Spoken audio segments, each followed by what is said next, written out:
I was trying to do this for this meeting. I wanted to ask DALL-E, this is one of the OpenAI models, to create an image of a factory with robots. And they had labels, and the labels got messed up. They were unreadable. So I finally kept trying to tell it, please make the labels fully legible on the... Yeah. And it got there, but it took some work. No, I've literally... Funny. It's funny. It can do this brilliant stuff, and it can't spell anything. And I think that's because it's translating text to pixels.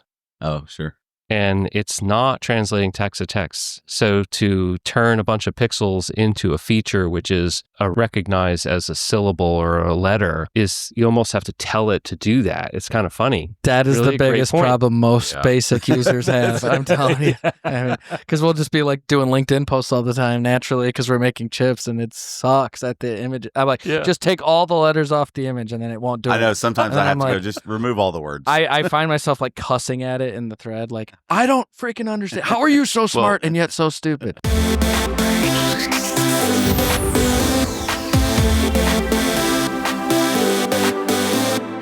So it's the final day of MFG 2025. What are your takes, Paul, Mike? Well, first time I've been here. It's been absolutely fantastic conference. I'll definitely be back every year. Yeah. The conversations, the speakers, the networking, just the building of friendships and new relationships is just so good. Yeah, it's awesome. Mike? Yeah, same. Never been here. I probably will not miss it from here on out. It's, I think AMT does a lot of events that just kind of fly under the radar. Yeah. Besides IMTS. Mm-hmm. Yeah, we got to do a better job promoting them. Yeah. So they don't fly under the radar anymore. Right. But I mean, and I like the smaller group of people.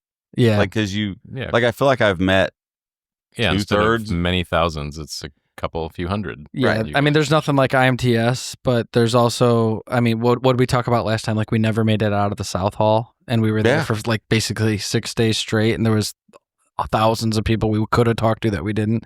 This is a little more intimate. No, this is great. And probably really the best part is the evenings and the getting to network with people and meet people and just have real conversations with people. Yeah. But the speakers have been great. The topics have been great. I've learned a ton.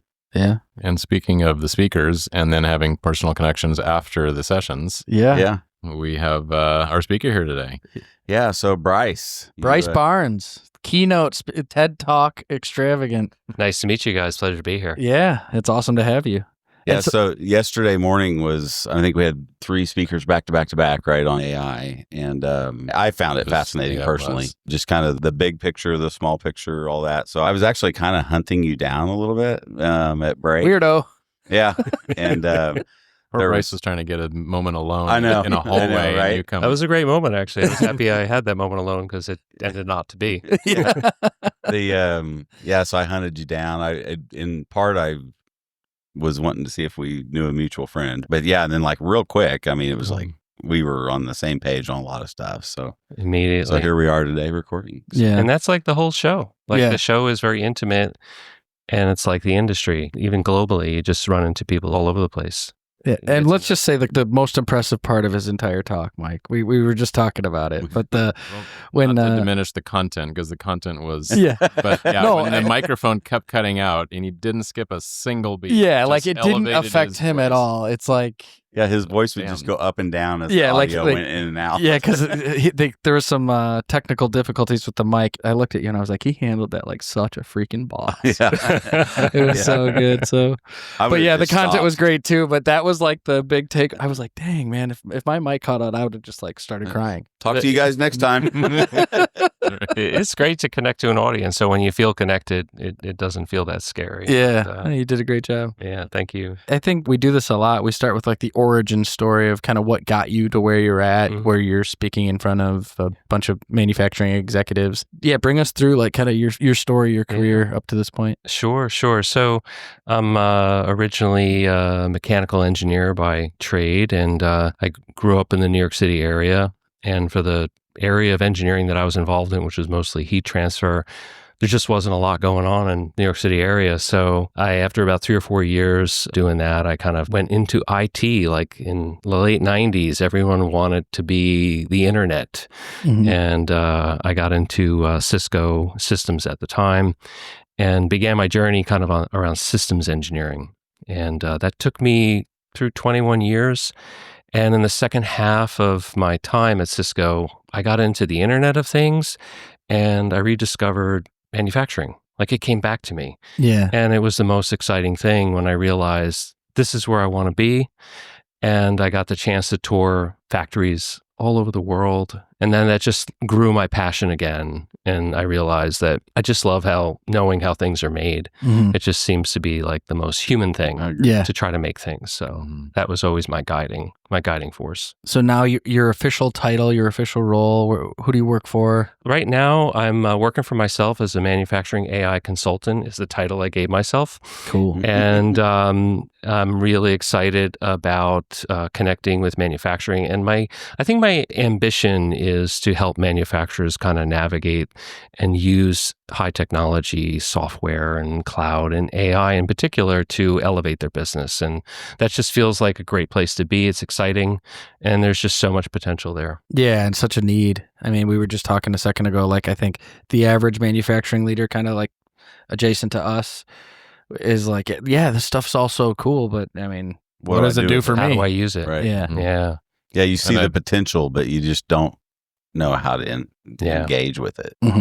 And I think the manufacturing nation will appreciate the fact that your son is a machinist.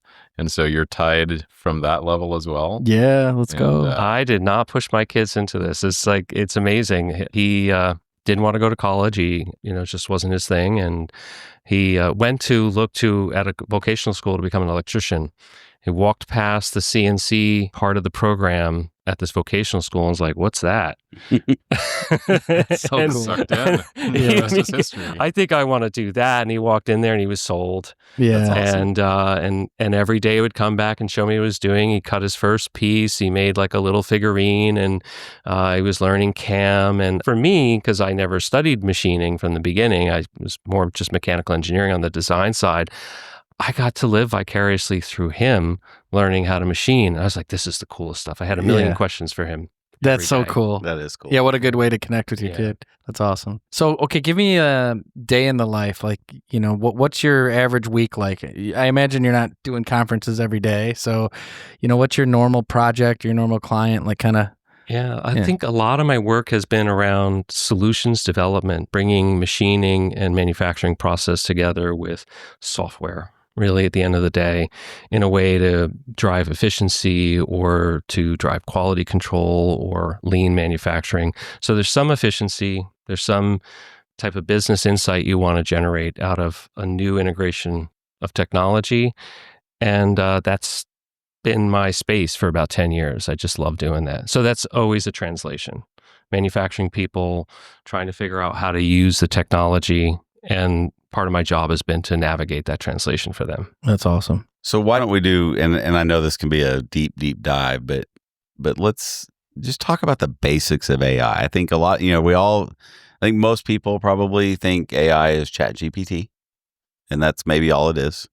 Well, yeah, because, yesterday we had speakers from NVIDIA, speakers from Google, yourself, and it all seemed very big, billion-dollar company, esoteric, sure, like not future state, but I mean, because it's here, but future state for me. I heard many of the audience say, like, that was cool, but it's not that relatable because I don't have billions of dollars. So yeah. So how can a 20, 30 person shop in Wisconsin use AI? Yeah. So I'm going to make a bold statement. I think they're probably already using it. They don't know it. Yeah. True. I think a lot of these shops may have vision systems associated with their machines somehow. And those vision systems are kind of foundational in artificial intelligence. The ability to look at a picture with pixels and figure out what the blob of pixels is and figure out the features of it and then generate an alarm or alert or an anomaly detection. Mm-hmm. Probably a lot of shops, some of the more sophisticated ones, are actually using technology like that. They don't even know it. Mm-hmm. So AI is probably infused in the industry, and it's just part of apps that they're familiar with. That would be the first thing I'd say. And then to demystify it, it's a big space. It's been around a long time, right? The name artificial intelligence is like to mimic human function. So that's just seems big just by its nature. But the real foundation is underneath that is machine learning, which is systems that learn from inputs. So you give them a bunch of inputs and they can detect patterns, and then from those patterns they can learn, and then you can repeat that process over and over. So that's kind of the basic idea of it. There's a whole bunch of math and disciplines around that, but self-learning systems is the real kind of characteristic of these, and these are just mathematical like functions at the end of the day. Okay. Yeah. So like when you see a shop like Hill, so how many employees, how many machines? Yes, I have 39 spindles and, roughly that number of employees. And we're just going to use you as the case example. So your average lot size, or, what's your average runs, how many quantities? We're a high mix, low volume. So, I think last year we ran 2,500 jobs. So, kind of just oh gosh, I used to know the total number of parts in that for that mix. But it's, we could run 3 parts, we could run 300. If we're over 300, that's a big job for us. That's like a big production job, you would call it, yeah. But I would say our average is probably, a couple dozen, 2-3 dozen parts, something like that. So if with that kind of profile, like what would be some low-hanging fruit where it's like, okay, here AI can definitely help you in these ways for sure? So high volume, did you say high volume, low mix? Or the reverse? High mix, low volume. High mix, low volume. Yeah. Okay. So there's a lot of programming going on in that. Sure. Mm-hmm. So I think one area where AI is really going to assist is to accelerate the sequencing and definitions of operations in CNC programming, right? Mm-hmm. I'm sure you must use a CAM in the facility to write your programs. The AI can be an assistant to that process. It can help upskill workers who are new or novice in the programming space. It's not going to replace an expert. It's not designed to do that. Sure. But there's already a number of software platforms out there that can integrate to existing CAM systems, and for newer or novice programmers, reduce the time to programming by 60, 70, 80%. So these are new. I'm not saying that this is a mature industry. So I think that's going to be one area. Yeah, so we're using, in that example, we're using a product called Toolpath, and I know there's a few on the market and some coming. And yeah, you actually announced a new CAM, AI-driven CAM in your talk, but it's very similar to what you're talking about. I wasn't even aware of Toolpath, so that's amazing. Right, so and then you met Al after, sure. And to your point, we can use it to get 80% of the way there, right? And then it's very much a trust but verify I think process for us. Yeah, and I think that's going to have a big impact on the industry right away. That's the low-hanging fruit to me, is if you can reduce the time to deliver on a program, or take your people who are beginners or novice, because there's not a lot of experts in the space. They're hard to come by. Yeah. And really upskill them and accelerate their own learning. That's powerful in the space. That would be one area. I think another area is going to be kind of add-on packages for spindle monitoring, and, software packages that are looking at vibration or acoustic, but OEM packages, not necessarily something that you design in-house. Right, sure. I think AI has a role there. The algorithms were already AI-like even before we had all this hoopla around artificial intelligence. That's another really rich area in machining that I think will make a difference for shops. So kind of to summarize, so to assist with the creation of the program, and then when you're talking about some of the vibration acoustic monitoring, that's to basically accelerate the program or optimize the program that during the process. Yeah.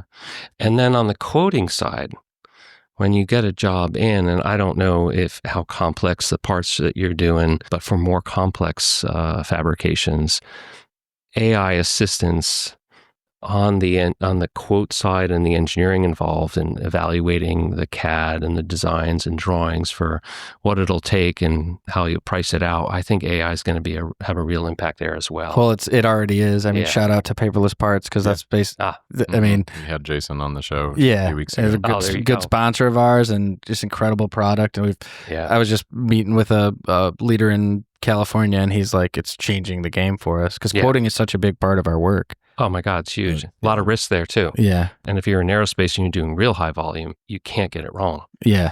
Right. I'm curious your thought on what I feel like the low-hanging fruit may be for a shop like me is kind of in the office. Yeah. So whether it's, and you've touched on it with quoting. Yeah. Now from there, I've got to receive the order.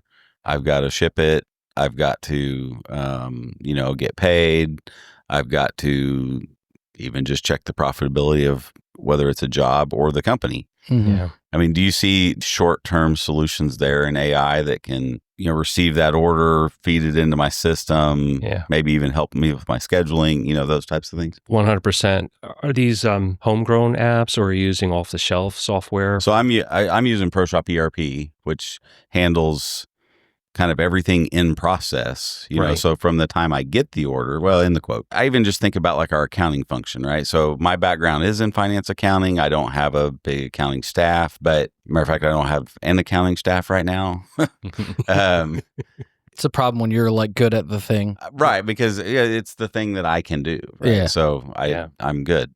But I mean, I could see the value of feeding it financials and finding trends and finding, all that type of data. Tell me my 10 most profitable customers and what machines were like dedicated to those customers the most. And, now that helps you make your next machine purchase or whatever example like that.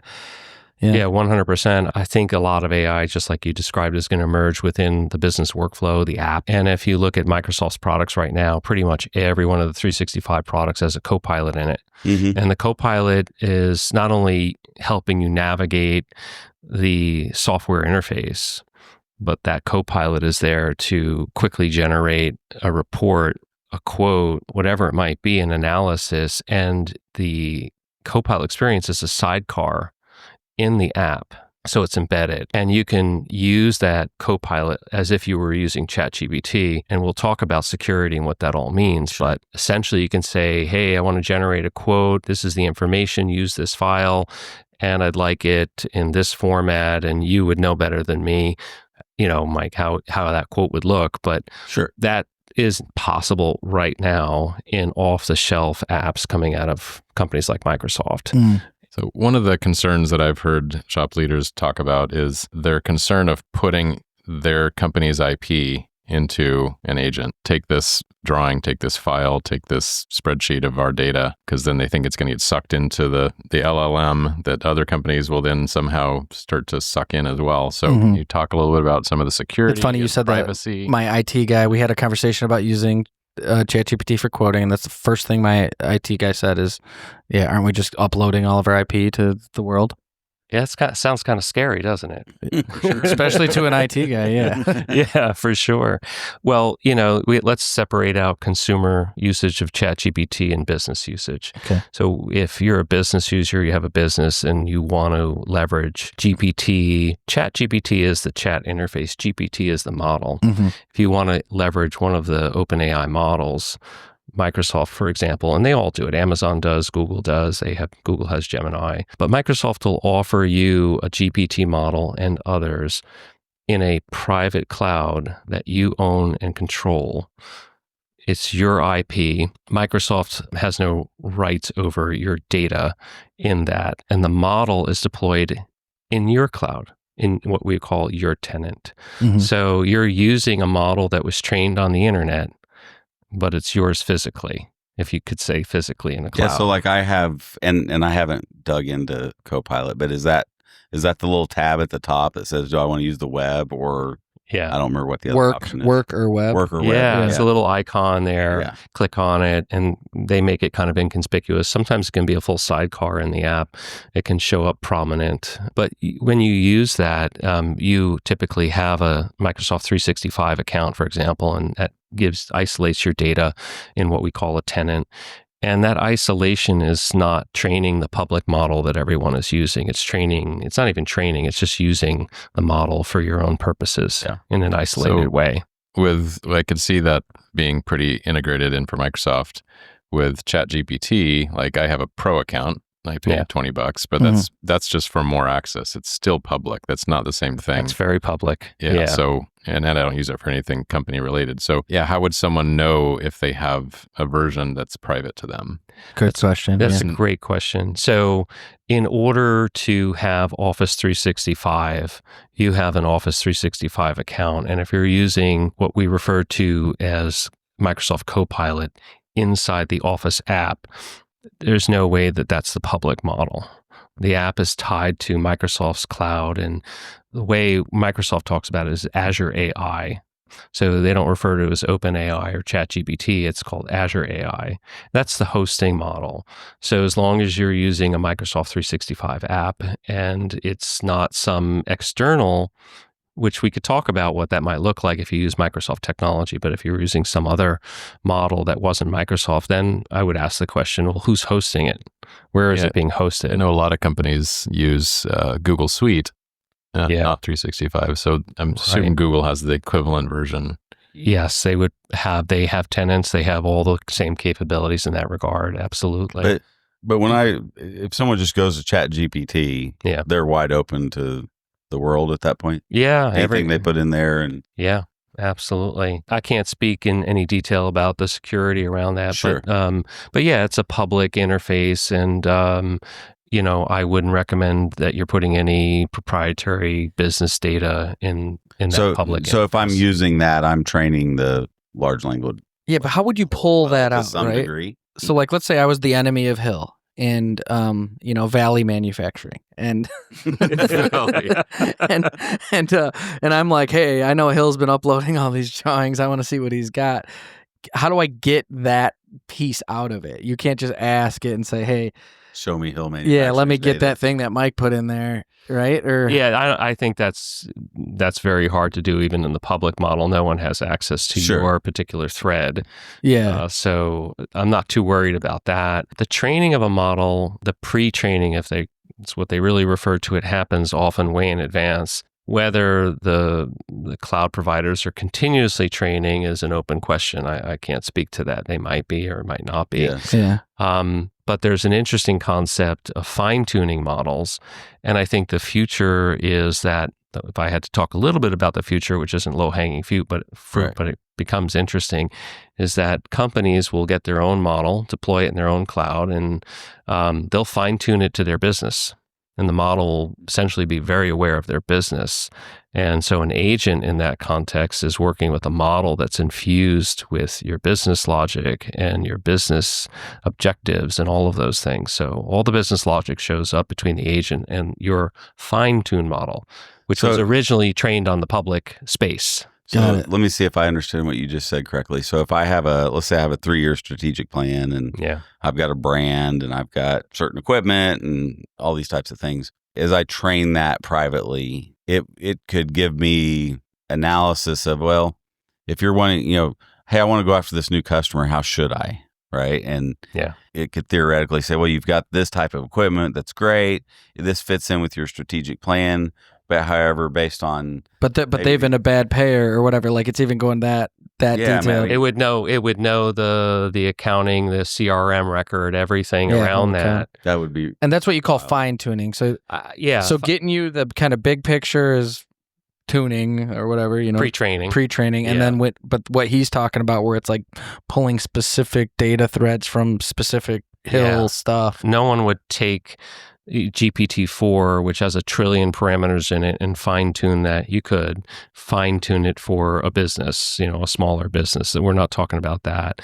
But there's smaller models which are emerging now, not these trillion parameter ones. Maybe they're a billion. A billion sounds big, but for these models, that's not that big. And what I think will emerge is, in your business, you'll have a bunch of models. There'll be a model specialized around monitoring machines, and it'll be fine-tuned with the behavior of your machines. And that training kind of will happen almost without much effort, because as you're collecting the data off your machines, it's learning. And that's exactly how the CNC CAM AI agent that I announced yesterday, it's going to learn off your system and make better and better recommendations over time. These models are predictive in nature. They're probabilistic. So they learn, and then they repeat back what they learn, in a sense. So would it be safe to say that these like billions versus trillions, these more specific, kind of confined models are less likely to have weird hallucinations and cause big problems because there's more guardrails? Or Great question. So all models are predictive in nature and probabilistic. So there's hallucination is kind of where, putting human characteristics on it, but it's really statistics. So every time you ask a question, you put a prompt into a model, it comes back with an answer. The answer that you get is one of many potential answers. It just had the best probability distribution of all the answers.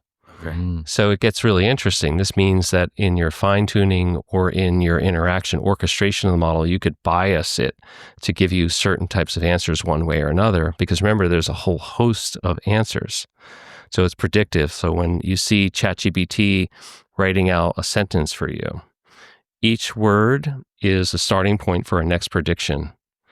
Wow. And then the next word becomes the starting point for the next prediction, and it builds its way through. And every word, if you could actually see the model in 3D, every word might have 50 words after it, and it picks the one that has the best probability of being the next best word. It's very profound when you understand it. And I wish I could remember the website. There is a visualization. There's a math-oriented YouTube site that visualizes this so beautifully. And we'll add it in. Yeah. If you find it after the recording, we'll put it in the show notes. People will love looking at this because then you're like, oh, that's how it works. But it's funny what you just said. You can bias it. So what came to my mind is like you working with a financial planner, and it's like, well, how risky do you want to be? Exactly. How aggressive do you want to be? So you could say, yeah, when you give me the answers, give me the most aggressive investment strategies because I'm a wild cowboy. Let's freaking go. That's a great analogy because so some of the biasing we can do with these conversations is we can actually say, I want you to give me an answer based on only the data in my business. Don't include anything from the outside that might influence the answer. Or I could say, go on open mode and include what you know of the outside world plus my information, and you can bias the interaction with the model in that way. And there's other ways you can bias it as well that we could talk about some more. Well, I think, what was the one, I mean, that just made me think of, what was the one that a few weeks ago? DeepSeek. Yeah. And so even there, they were talking like from a geopolitical standpoint, how like, since it was from China, there's political issues that it will not discuss, right? Like No, so that's it's biased just at the highest level. Yeah. And I think there's always some type of fine tuning going on that with these models before they're released. All the cloud providers want to be very careful about what the models say. Sure. There's a ton of work to put guardrails. Like it's not allowed to say anything negative about Jinping. What's that? about the Chinese emperor. Well, I think that was kind of the bias that people were finding in that one. It's like, how do you say? What's Tiananmen Square? We've never heard of that. Yeah, whatever. Yeah, I said it wrong, but DeepSeek was really fascinating because they open sourced it. This sent shockwaves through the whole industry. Yeah. So an open source model that was that powerful. Of course, everyone debated, how did they develop the model? Well, they used ChatGPT. Oh, yeah. That may be true, but I think it created a very competitive environment now, which might be good for everyone. So is it substantially stronger than ChatGPT then? I wouldn't say that. Yeah. I would say it probably has strengths and weaknesses, and I haven't seen the analysis comparison between the two, but I think they're all very powerful, and they're going to have strengths and weaknesses that are different between them. So the skills, you have to like be good at utilizing AI too, right? I mean, you could suck at AI, right? Even though it helps you suck prompt at engineering is the serious thing. Yes, that's kind of what I'm getting at. Like if you were a manufacturing leader who wanted to be able to utilize AI to the best of your ability, is that what you would study? Is like prompt engineering? I think that's a great point. I hadn't thought of opening up there, but prompting is very powerful because you have to remember that the model is trained on human knowledge and language. So you're going to prompt as if you're having a conversation with it, which is kind of awkward. If you think about it. You're talking to a artificial thing, sure, and it wants to talk to you conversationally. But there's all kinds of techniques out there for how you can get the information you want out of this model. And it's really amazing. And part of the work we were doing when I was at Microsoft was to create a system that essentially took a question from a frontline operations worker in manufacturing and created an expanded prompt. So they would ask a question, tell me about, how much scrap I had yesterday on line 1, shift 1. We would take that question in our system. The agent would receive that question, and then we would add context to it so that the model knew only look for answers from this database for this time, and you need to know that the words in this question are words that are specific to this plant, and go here to find the definitions of those words, because each company uses different definitions for words in their manufacturing environment. So that's all prompting to your point, to your question, Yeah. So. Wow. So I want to share a couple of ideas, maybe see if you think they're good or bad in terms of like people putting stuff into an AI, into a GPT. But just between one of the breaks, we're talking with a couple of machine shop folks, 2 different companies. One was using AI to generate much more comprehensive job descriptions for their job ads, right? And coaxing it, you build it, in 8th grade language or in 12th, whatever. I do that. Like, I have it help me write my job descriptions. Yeah. Yeah. So, and she said it was very helpful to her, right? Makes a better one than she would ever do it, and does it almost instantly. And then another gentleman, Zach, was saying that he was building out like an 8-part drip campaign, email drip campaign, and he can build all the campaign emails in the matter of a few minutes each. And it says, go to our website, talk about this type of project or this type of thing, and just telling it what he wants it to do. And he said he probably saved an hour per email. So that's 8 hours right there. He probably did the whole thing in just a few minutes. And I imagine that's pretty safe because those are things that are already on your website. You're going to post this job ad. So it's not like someone's going to see what the draft version was and say, oh, I gotcha.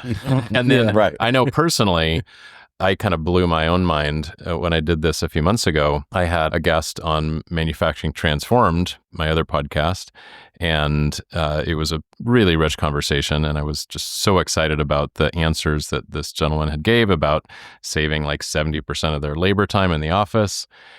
And so I just basically took the transcript, auto AI generated from the recording, just downloaded it as a text file, uploaded that into ChatGPT and said, give me a 1,000-word blog about this interview. Wow. Brilliant. Yeah. And make sure to talk about the section where Christy saved 70% of her time and could then spend more time with customers, and make sure this other detail where, Bob, the inspector guy, was also, and in seconds, it had a beautifully written 1,000-word blog. And I'm like, okay, make it a little less formal.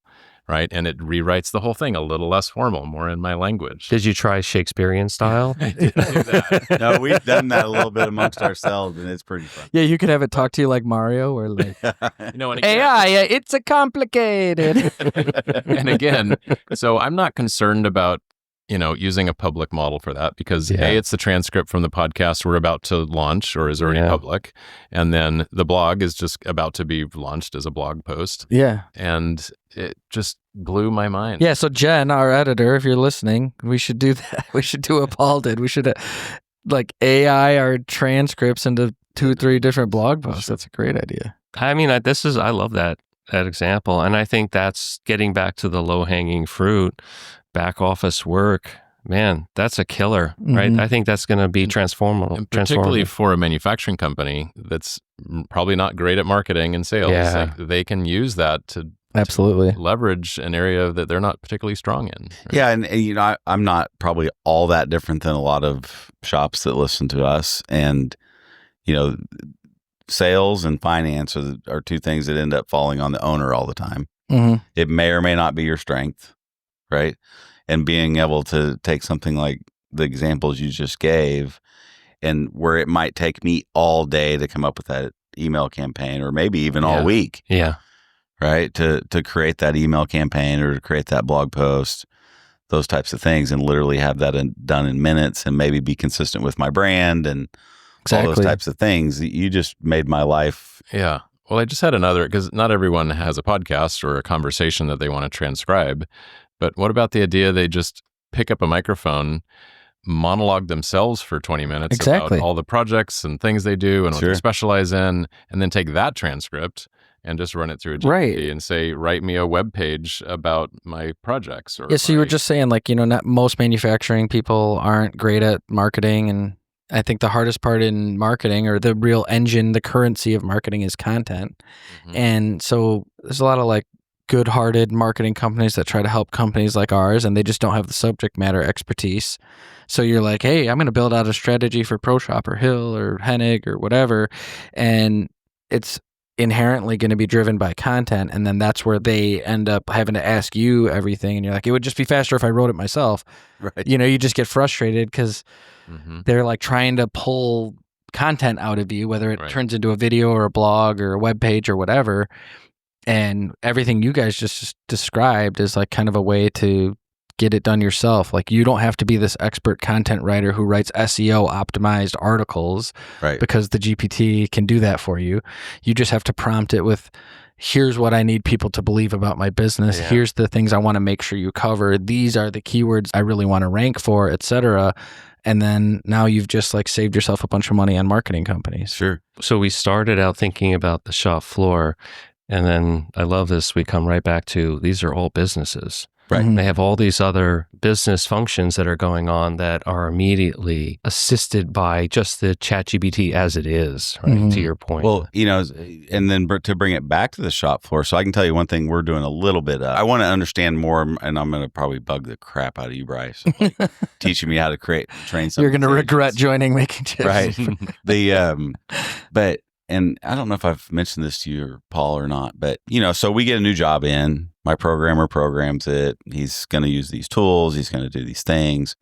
And so Bryce, just for frame of reference, like ProShop's got very, very thorough like work instructions and stuff that you can send to the floor with, here's how to set up the job. Here's the tools you need. Here's how you're going to run it. Here's a picture of it. Things. Yeah. Right. Yeah. Picture of the job, everything. That has saved us so much. Right. But we haven't always been good about really putting good data in there, right? Like people want a shortcut, make a quick written description, just get it off my plate and move on, right? So I don't know, it was a couple months ago, I was sitting in my office and I was like, I'm going to see what happens here. So I grabbed some G code from a job that was getting ready to go to the floor. I copied and pasted it in ChatGPT, and I said, tell me what this program does. Give me a plain English version of what's going to happen in this program. Give me a list of all the tools it's going to use. Give me a list, with each tool, like, if there's any sort of information about the speeds, how much it's hanging out of the holder, like anything like that. Give me all that. And I mean, literally in 5 seconds, it gave me about a 3-page breakdown of this program. Interpreting the program. Yeah. And Oh my God. So then I called my programmer in, and I pulled the print up on one screen, and I pulled the written description up on the other screen. I said, okay, you just programmed this, right? And he's like, yeah. I said, read this screen and tell me if it's right. Like, is this what it's doing? And he's reading and he's like, yeah, it's exactly what it's doing. Like, what's the big deal? And he didn't know, like, I put it into like a Word document. Like, why'd you do that, Mike? You don't trust my program? Right. Is this a test? Yeah. So I didn't even have it in the ChatGPT screen. I just had it like on a Word document. Yeah. He's like, how'd you get that? Trying to trick me. He knows I can't read G code. And is this my performance review? Right. That's just mean. Yeah. Anyway, he nailed it. Now there were areas he's like, well, that's way more detail than we would send to the floor, or I'd want more detail here. And that's what I was trying to explain. I mean, I was trying to understand and explain to him at the same time. It's like, but I think we could train this that every time we, hey, every time I give you G code, feed me back these 3 sections of information in this format. Yeah, this supplementary document that's really helpful. Right. Yeah, and then copy paste that into ProShop in the written description and the work holding, the tool sequencing, all those things. So your idea is to have an interpretation of every G code program that's a matter of record? Is that what you're thinking? Or yeah, because we send it to the floor and it stays with that part level forever. Oh, wow. Right. Yeah. So that's a good idea. Yeah. So we haven't, we haven't fine-tuned. It's like a traveler.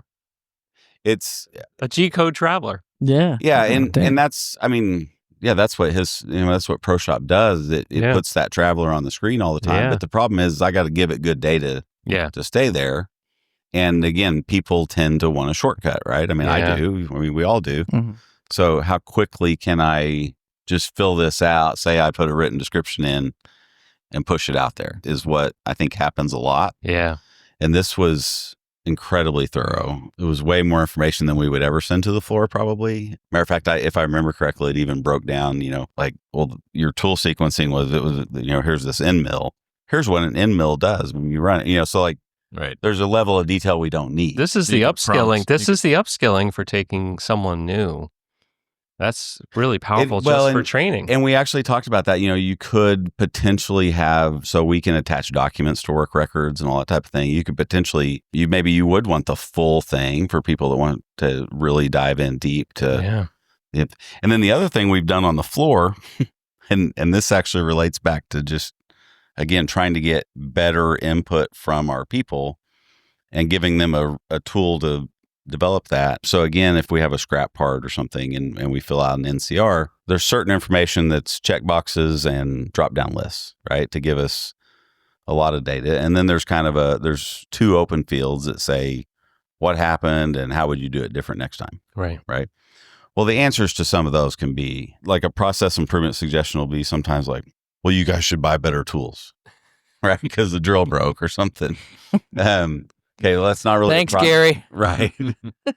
So I know for a fact that there's a handful of the guys that, some of my managers taught. It's like, here, open up this ChatGPT tab.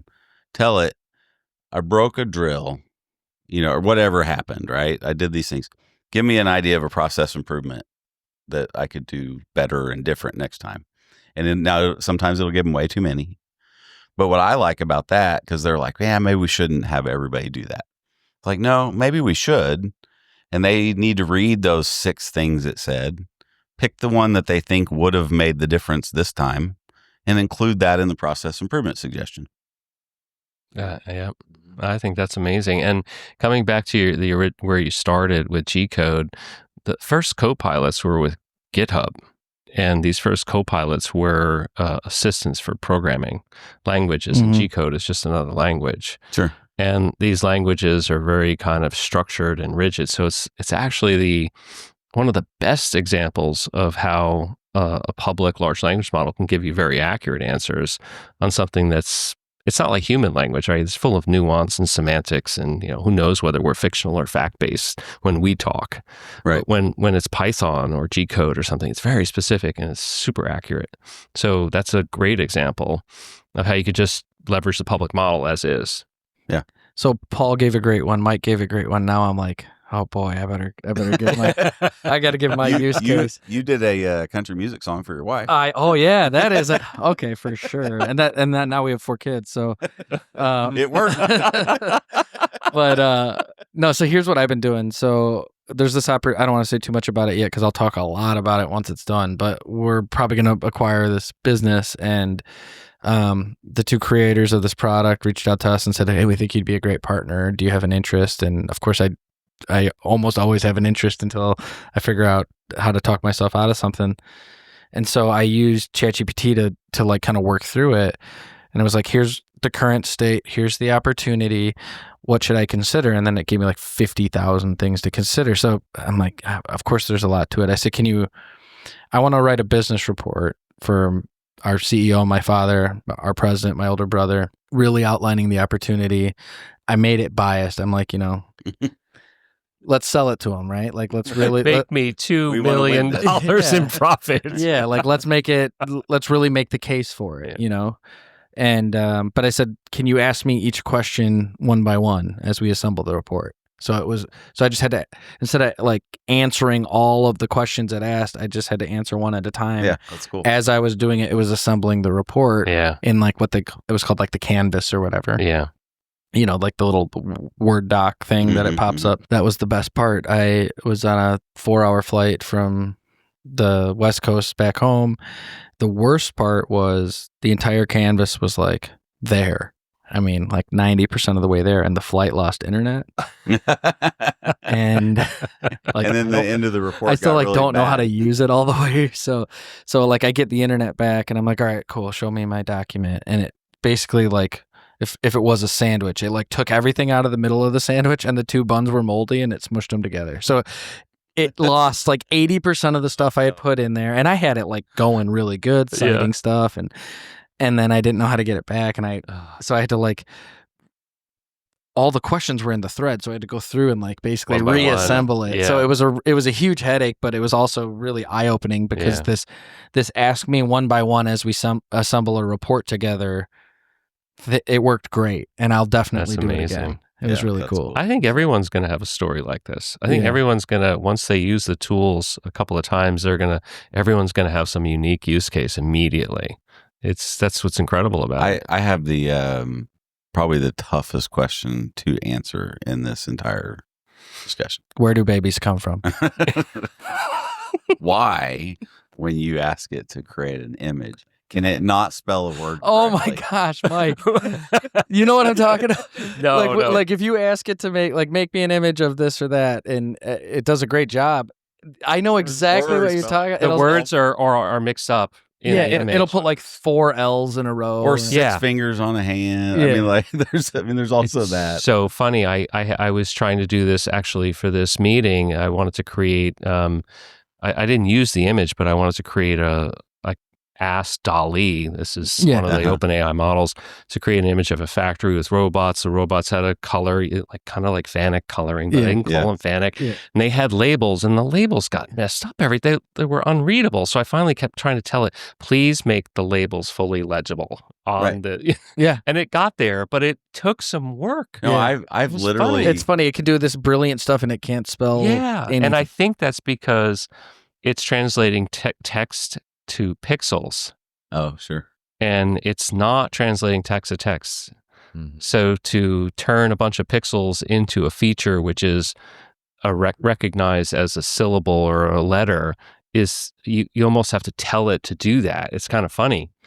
That's actually that is really the biggest problem most basic users have. I'm telling you, because we'll just be like doing LinkedIn posts all the time naturally because we're making chips and it sucks at the image. I'm like, just take all the letters off the image and then it won't do it. I know sometimes I have to go just remove all the words. I find myself like cussing at it in the thread, like I don't freaking understand. How are you so smart and yet so stupid? I had the perfect picture for the presentation, and it took after. Coming back to it, I realized there was something completely misspelled. And then I was like, I can't put this up there. It's going to be embarrassing. There's a word in this beautiful picture. Sometimes I just lean into it. It's like, I'm going to put this ridiculous photo with this thing. I know Paul's done it too. And, like an arm growing out of his head. Well, or you have I think it seems like you did one recently where you had done an image on a shop floor of something. Big, like a huge machined part, that one? No, but that was cool. But no, there was one time, and maybe it was something I did, but like the person was in the machine and the spindle was outside of the machine. I was looking for a videographer near Chicago. That's hiring your cousin. They put the spindle outside of the machine? The spindle was hanging outside. The person was inside the machine. And the videographer had like a floating gimbal that was like attached to his head. It was ridiculous. But I just like you just got to lean into that one. Right? That's some dystopian picture. What's human and what's machine is not quite clear.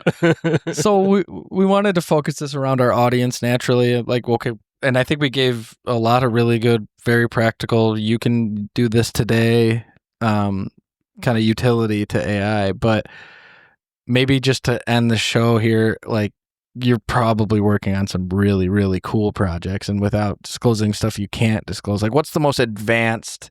Someone hires Bryce Barnes to come and help them with some incredible. Do you have some kind of like mind-blowing stuff that you could share without giving too many details? Or really just what I announced at the show, which was Limitless CNC and the work that they're doing to create a suggestion engine for CNC programming. I wasn't aware that there were companies doing this until about a month ago. And when they gave me the first demos, I was blown away by getting to roughly 80% of the way on the programming. That's a big deal. Yeah. That's really a big deal. They're not using a large language model. They're using machines. So they're not using OpenAI's ChatGPT or anything, or Gemini. They have their own model. It's learning. They trained it with thousands of programs that they had access to through partners. This is cool stuff. And I think there's so much more that's coming like this. And I mean, we've talked to 3, well, we haven't talked to them. We know about them. I would love to maybe get them on at some point. Yeah. But Toolpath and Cloud NC are all kind of doing similar things, and it's really incredible. That was my feedback to them, when they showed it to me. I said, I don't even know all the players in this space right now, but I'm telling you, you're in a race right now. This is an absolute race, and it's a cool race. Yeah. I love it that these companies are innovating. And it's a team probably of 10 or 15 people. Yeah, cool. Mathematicians and things like that. And it's physics-based, so this is not just generative in the sense that it's making predictions for which operation is the next best operation to reveal these features on the part. It's real physics-based stuff. So there's some sophisticated stuff going on behind the scenes with it. And that's really cool. Yeah, it is. Absolutely. Well, guys, I think we should wrap it up. We got to go to a dinner and honor Peter.